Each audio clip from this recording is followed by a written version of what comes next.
atong idamay ni video si Sir Pastor. Pastor, usa may imong message sa ato ang paglakaw-lakaw karon sa paghatod sa mga Bible.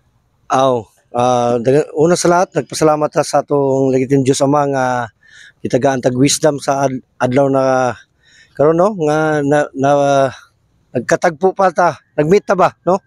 Bisan pag kuan ingon ani magining atong mission magka-connect no. Kaya mo ni advancement of the kingdom of our Lord Jesus Christ no. Ni atong gibuhat na pagiging missionary.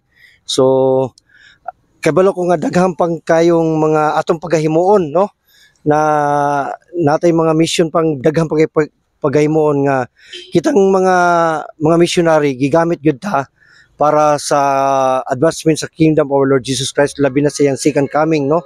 Aning kalibutan karon na sa iyang second coming, sa iyang pag-abot.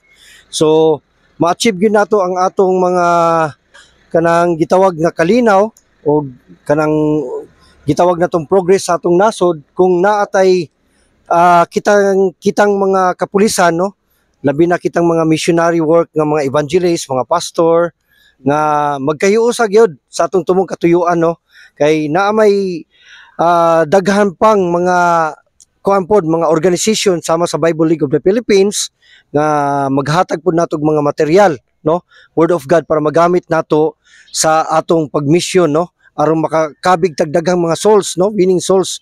Kay dili man kita ang makaluwas no, igo raman kita nagsangyaw sa mayong balita sa kaluwasan.